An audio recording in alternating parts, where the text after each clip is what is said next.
Welcome to Tech Startup Stories, hosted by Natalie Binns. This is the podcast that takes you behind the scenes of the B2B startup world. Hi, I'm Natalie Binns, and after many years as a marketing leader in the B2B SaaS industry, I set up Hey Gabby to support startups and scale-ups with their go-to-market and growth needs. I work with so many great founders, and that's led me to want to hear their stories and share them with others. And that's why I set up this podcast. So let's get into this week's podcast. Hi, everyone. Welcome to this week's podcast. This week, I'm speaking with Georgia Witchel, and she is the CEO and founder of Mantis Biotech. Hi, Georgia. Thank you so much for joining us. Hi, Natalie. It's great to be here. So, Georgia, I know that you have been working on this startup for a little while now. You've been sort of building companies before, and you've been in this kind of tech space for a number of years. Tell me how you got into tech in the first place. Yeah, I've really been programming since I was like a very small child. I was homeschooled for a significant duration of my kind of lower and middle school and even high school education experience. And so a huge part of that education involved using computers really heavily. And that was where I really got interested in computer science because I felt like it broke down a ton of barriers, especially growing up in a small town in Colorado. Having access to software engineering and computer programming, and very specifically, I got into the industry when I was like a young child, being really interested in video games and programming my own video games. That was just seemed really powerful to me. And so that was how I got into the industry. And then um, I think I got very lucky that when I went to high school and college, it was kind of like the boom of the computer science major. I think like everyone and their mom was a computer science major when I was in high school and like the first couple of years of college. And I think that's kind of fallen off now with the invention of ChatGPT. But I always say that I got really, really lucky that the thing that I really wanted to do and was really interested in doing was the thing that happened to be very rewarded at the time. And that was kind of how I ended up in startups and building things from a very young age all the way into today. Amazing. And, I think given the time that you've been sort of behind the computer and digging into that, it's definitely changed over the years. So tell me, I know that you interned with Tesla. How was that in terms of, coming in from, your education and then kind of coming into an organization which is obviously extremely well known? Talk to me about your time there. Yeah, I loved working at Tesla personally. I thought I've heard it's very mixed bag when people ask about working at Tesla. Some people love it, some people hate it. I personally loved it. I think I had a really good team, and I actually did feel like the work I was doing was really impactful. And I genuinely kind of only have positive things to say about the people at Tesla and what they're doing. I think if I ever stopped being a startup founder, maybe one of the first things I would do is go back to Tesla and see if I could do more work for them. Oh, really? Wow. So they definitely left a really good impression on you. Yeah, absolutely. I think as a company, they're very entrepreneurial, actually. They kind of have this energy where if you have an interesting project or you have something that you want to do, you're usually given the resources that you need to pursue that project. And so how did you then go from Tesla to, I know you sort of spent some time in Italy, working for an organization there and then went on to Louisa Labs. How did you then take that transition from being an employee into building your own business and becoming a founder? I got a offer to join them kind of full time when I graduated from college, and I had two options. It was kind of go into startups or it was go work for Tesla, and I think I just wanted to try something new. I felt like if I went and I worked for Tesla, I was going to spend the rest of my life working for Tesla, and I just wasn't sure that was something that I was ready for, and I wasn't sure that that was the perfect fit for me. And so I got a very exciting offer to go work for a sports tech startup in Italy, and that was really interesting to me because I was really interested in sports tech at the time, and I got to work for an Olympic golfer, and that was very exciting to me. And so I decided to go and kind of pursue that opportunity for a little while. And I think the number one takeaway that I had while I was there was basically looking at the leadership and thinking to myself, like I think I could do that. And so eventually I left and I did that. And I had one company before this that is still a functional company. I believe, just raised some additional funding. And eventually I ended up leaving that so that I could start this company because I felt like at the end of the day, it was solving a more pressing issue. So tell us about Mantis. Tell us what you guys do at Mantis. So we do foundational biomedical infrastructure. And so what that means is that if you think about how software works and you think about all of the programs that you love, what you don't see is that there's actually like 10 to 15 software providers that get you from the actual like electricity ones and zeros to software products. And so we are one of those layers of software that basically make it easier for developers and people who make the products that you love to make those products. And specifically, the market that we sell to is biomedical engineering companies because there are a ton of software providers, infrastructure layers that sell to standard industries like construction or manufacturing or consumer goods. And there aren't companies like that that sell to biotech. So we are the biotech version of that. And what kind of inspired you to come up with this? It was the company that I was really annoyed didn't exist during the years that I spent working in biotech. Okay. And so in terms of building that company, you've obviously worked in startups before, but going it alone is something very, very different. What sort of steps did you take to start the business? I did a lot of like groundwork sales, I would say. So just kind of boots on the ground, talking to clients, making sales.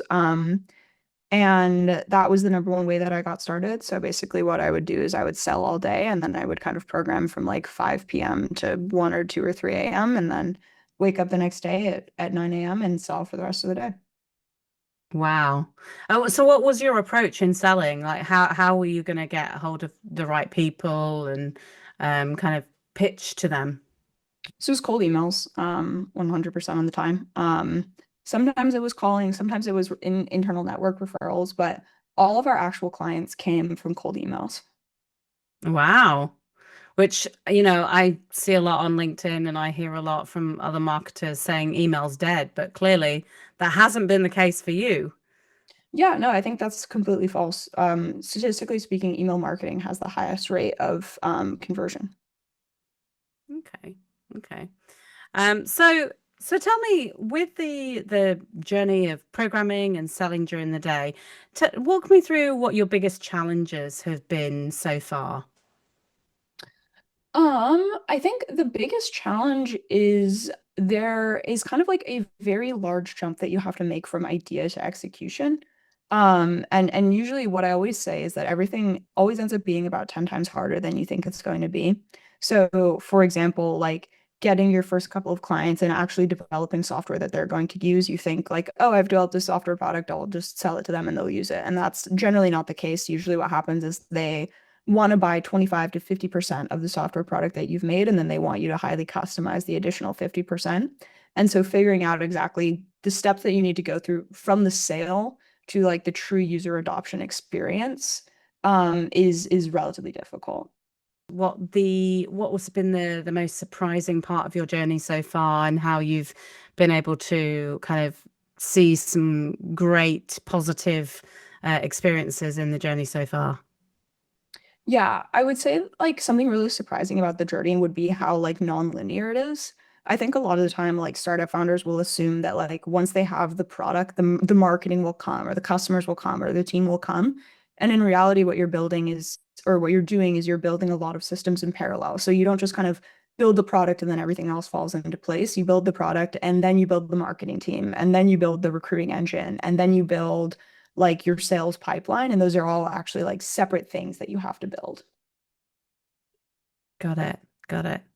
And so I think with being a founder, and I'd love to dig in to understand a little bit more about the foundational support system that you have. It can be quite a lonely place when you're kind of building a company on your own.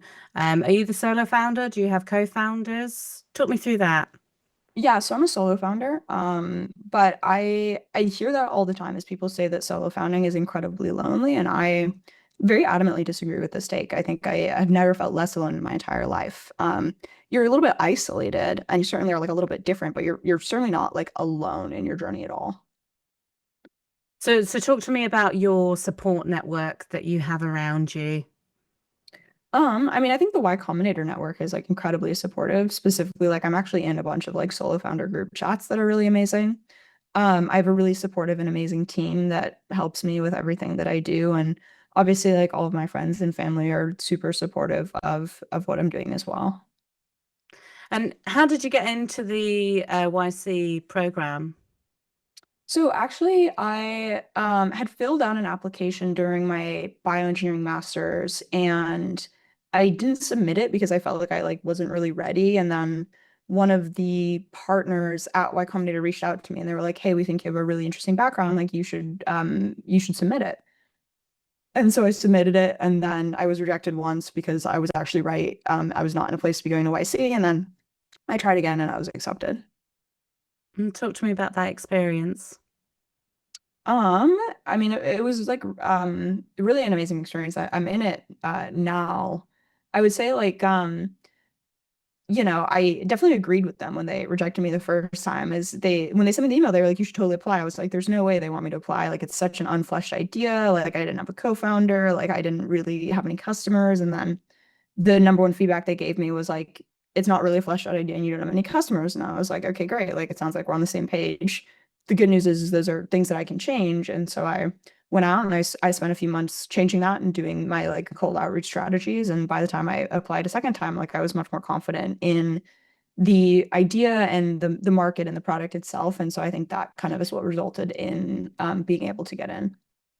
And with that program, what do you think it's actually done to help you kind of move forward? And has that been quicker than it would have been had you continued to go it alone? Yeah, I think YC enforces a lot of like good standard operating practices. And so specifically what I mean by that is like you'll come into YC and you're very much like unshaped, like you're kind of like raw clay, and they'll basically say like these are the priorities that you actually need to have. This is things that you shouldn't be paying attention to. Like this is what your day should look like. And it's almost like a mini crash course on being a founder. And so I think that is the real value of like the YC program. Excellent. So what are your plans for the business in the long run? We're gonna go to be a billion-dollar company. Just, keep getting clients and scaling up. Okay. And so in terms of your next 12 months, what do you see your kind of major milestones in the next 12 months? Um, I think we're trying to like 10x our ARR over the next couple of months, continuously getting clients. Ideally, we'll be raising our Series A pretty soon here. Scaling up the team as well is like a big goal that we're working on. And then obviously we're trying to break into some new markets as well. Oh, wow. So talk to me about your team and your hiring strategy. Yeah, so I mostly just hire from within the network. So I we actually have kind of it's not necessarily a policy, but just kind of randomly we have not hired anyone who's gone to like a super prestigious or like Ivy League school, specifically because I think like we as a team really value people who are team players. And so we hire a lot from like public universities and like a lot of people where they have like really, really amazing backgrounds. But not necessarily the traditional path. So we'll hire a lot of people who like fresh out of their undergrad, have worked for other startups, maybe like had a founding engineer position, and are looking for like their next move is like we'll usually prioritize hires like that more than we'll prioritize like current like McKinsey type consulting roles. Okay. And what sort of culture are you trying to build with the organization? Hopefully a good one, where people like working there. Definitely like fast paced. Like I think we fall into the startup definition where like everyone is expected to like work very, very hard and be bought in. But I think we also try to like, have fun and like enjoy ourselves on the weekends. Speaking of weekends, how do you kind of relax and kind of let your hair down, so to speak? I mean, I find my work like very, very relaxing. Like I find coding to be very relaxing. So it's really not that difficult for me to work like 18 hours. I don't feel like tired after the end of the day or anything. I feel like usually kind of bummed that it's not longer. Got it. Got it. So, we would love to sort of keep up with your journey and keep an eye on everything that you're doing in the next 12 months. But my last question to you is really, if you could give some advice to somebody thinking about starting their own business, starting their own tech company, what advice would you give them? I would say that you have to swim with the current. It is the advice that I give most people. There is so much content out there about quote unquote, like what is a good and bad idea and how to build like $1 billion company. And ultimately, like you're always competing against someone. Like someone is always going to be pursuing the same ideas as you. And if you're competing with someone who loves the work more than you and is more passionate about the industry than you, and cares more about the idea than you, it doesn't matter how hard you work because that person just like simply will not get tired at the same rate that you do because they have this huge wealth of passion that's pushing them forward. So you have to go out and find whatever it is that makes you incredibly passionate and use that as the engine for starting your company because you should assume that you're competing with a bunch of people who have that passion as well. Is like the advice that I would give you. So just because someone publishes a YouTube tutorial about how they made $1 million in a weekend because they got really into trading stocks does not mean that that is a good idea for you to get really into trading stocks. And it's probably not true either. Most likely no. How did you come up with the company name?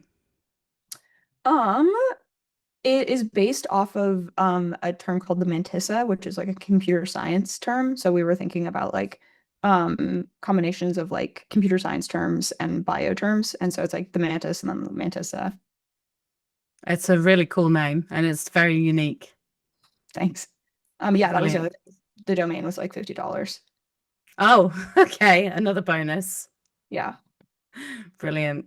Georgia, it's been an absolute pleasure having you on the podcast. We'd love to have you back again next year, and we'll certainly keep an eye on how things go over the next 12 months. Thanks so much for being on the show. Yeah, thank you so much for having me. That's it for this episode of Tech Startup Stories. Have a story you'd like us to share or a topic you'd want to cover? Reach out and we'd love to hear from you. Until next time, take care.